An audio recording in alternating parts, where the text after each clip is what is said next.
Logics time automation का ईसी automatic poultry farm automation panel तापमान, वेंटिलेशन, कूलिंग और लाइटिंग का स्मार्ट नियंत्रण प्रदान करता है। यह उत्पादन बढ़ाने, श्रम लागत कम करने और 24x7 विश्वसनीय संचालन के लिए डिजाइन किया गया है। ये एक ईसी पोल्ट्री फार्म का ऑटोमेटिक पैनल है। इसमें दो आपका टेम्परेचर सेंसर, दो ह्यूमिडिटी सेंसर है, एक आपका कूलिंग पैड के लिए मोटर है, पंप मोटर, और एक आपका स्पेयर। टोटल आपका 6 कॉन्ट्रैक्टर और 6 पुश बटन 6 डिवाइस है। हम लोग यहाँ पे क्या कर रहे हैं, हम लोग ये जो पहला और दूसरा आपको दिख रहा है फैन, ये दोनों एक फ्लोर पे है, फ्लोर 1 पे। जो पहला वाला फैन है ये आपका चलता है टेम्परेचर के बेसिस पे, और दूसरा वाला जो फैन है ये आपका चलता है टाइमर के हिसाब से। ये साइक्लिक टाइमर है। साइक्लिक टाइमर आपका 30 सेकेंड ऑन, 2 मिनट ऑफ, ऐसा करके चलाएगा। और टेम्परेचर से जो ऑपरेट होगा वो टेम्परेचर एक सेट पॉइंट रहेगा, उसके ऊपर चला जाएगा तो चालू हो जाएगा, और एक डेड पैन के नीचे चला जाएगा तो ऑफ हो जाएगा। हमें याद रखना पड़ेगा ये जो पैनल है ये फुल्ली ऑटोमेटिक है, ठीक है। ये पूरी तरह से ऑटो में चलेगा। अगर इन केस कभी आपको कोई सेपरेट फैन ऑन करना है, पूरा सिस्टम चालू नहीं करना, मुर्गी अभी नहीं है, चिक्स अभी नहीं है, आपका पूरा सिस्टम बंद है, तब आपको कोई एक सेपरेट फैन चलाना या सेपरेट पंप चलाना है, तो उस केस में हम लोग इसको मैनुअल मोड में डालेंगे। मैनुअल मोड में डाल के इंडिविजुअली ऑपरेट कर सकते हैं। इन जनरल केस जब आपका चिक्स रहेगा या आपका चिकन रहेगा, तब हम लोग चाहेंगे कि ये पूरा सिस्टम ऑटोमेटिक चले, ताकि जो प्रॉपर एनवायरनमेंट चिक्स को चाहिए या आपका चिकन को चाहिए वो आपको मिलता रहे, ठीक है। तो अभी हम लोग पैनल को पावर अप करते हैं और फिर शुरू करते हैं।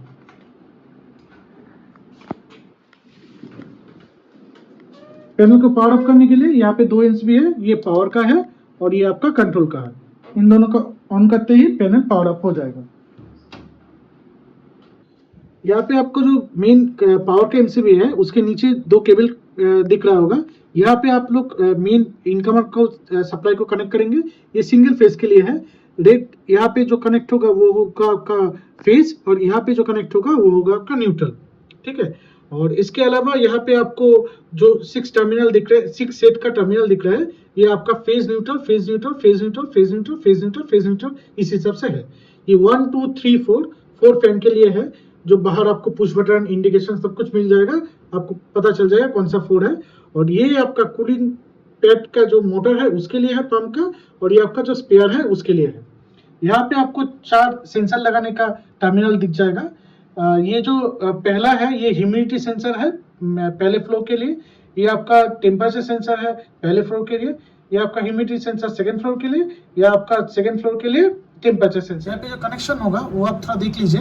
आपका red cable, black cable, green cable, ये आपका ह्यूमिडिटी के लिए है, और टेम्परेचर के लिए आपका रेड केबल आएगा, फिर ब्लैक केबल और ग्रीन केबल। ऐसे ही हम लोग चारों को कनेक्ट कर देंगे, ठीक है। तो फिर आपका सेंसर का सारा कनेक्शन हो गया है। अभी हम लोग सामने से ऑपरेट करेंगे।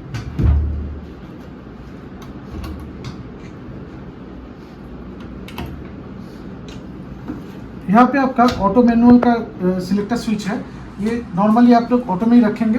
ये अगर सिस्टम ऑटो में रहेगा तो फिर जैसा आपका पूरा सेट पॉइंट सेटिंग रहेगा उस हिसाब से सिस्टम ऑटोमेटिकली चलता रहेगा। टेम्परेचर बढ़ने पे फैन चालू हो जाएगा, टेम्परेचर घटने पे फैन बंद हो जाएगा। और जैसे ही आप ये टाइमर सेटिंग्स को चलाना चाहेंगे, आप यहाँ से स्टार्ट बटन प्रेस करेंगे, आपका टाइमर शुरू हो जाएगा। जिस हिसाब से आप टाइमर देंगे उस हिसाब से आपका टाइमर का जो फैन है वो ऑन ऑफ होता रहेगा। ये जो टाइमर का फैन है ये क्यों चलता है, ताकि कंटिन्यूसली एक एयर फ्लो बना रहे। ये कूलिंग करने के लिए नहीं है, ये आपका एमोनिया और कार्बन डाइऑक्साइड को बाहर करता है और फ्रेश एयर को अंदर डालता है, ठीक है।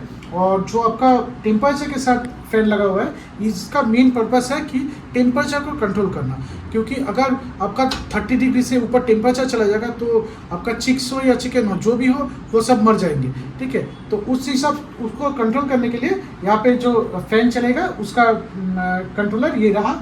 और आपका यहाँ पे आप देख सकते हैं हम लोग सेंसर भी साथ में दे देंगे। ये आपका टेम्परेचर के लिए सेंसर है और ये आपका ह्यूमिडिटी के लिए सेंसर है।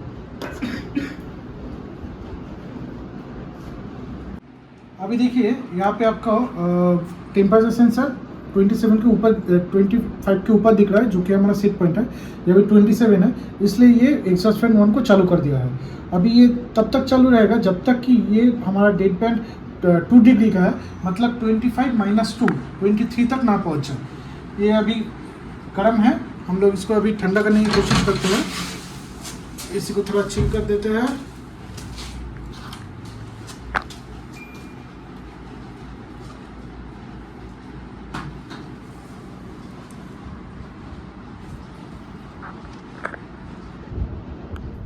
अभी आपका 22 डिग्री है, हमने 25 डिग्री का सेट पॉइंट सेट किया है।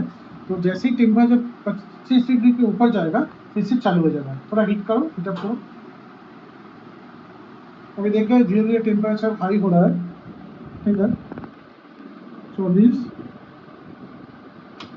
25 चालू हो गया, ठीक है। अभी हम लोग इसको कूलिंग करेंगे। आपका एग्जॉस्ट फैन ऑन हो गया है, मतलब कूलिंग शुरू हो गया है। अभी जैसे ही कूलिंग शुरू होगा टेम्परेचर थोड़ा थोड़ा करके नीचे जाना शुरू होगा। 27.5 पे स्टे हो गया है, अभी थोड़ा नीचे जाना शुरू किया। अभी ये डाउन होते होते 25 पे जाके बंद नहीं होगा, ये बंद होगा 23 पे, क्योंकि हमने 2 डिग्री का डेड बैंड दिया है। ये हमने क्यों दिया है, क्योंकि अगर 2 डिग्री का डेड बैंड हम नहीं देते हैं और 25 डिग्री पे सेट करते हैं तो 25 के ऊपर जाते ही चालू हो जाएगा और 0.1 डिग्री कम होते ही बंद हो जाएगा। तो ये बार बार ऑन ऑफ होता रहेगा 1 डिग्री के आसपास, 0.1 डिग्री के आसपास। तो इससे क्या होगा, फैन खराब हो सकता है। इसीलिए हम लोग 2 डिग्री का डेड बैंड देते हैं कि 25 के ऊपर जाके चालू होगा और 23 के नीचे जाके बंद होगा। इसको आप अपने हिसाब से सेटिंग कर सकते हैं। अभी जैसे कि हम देख रहे हैं ऑलरेडी 25 पहुंच चुका है और हमारा फैन बंद नहीं हुआ।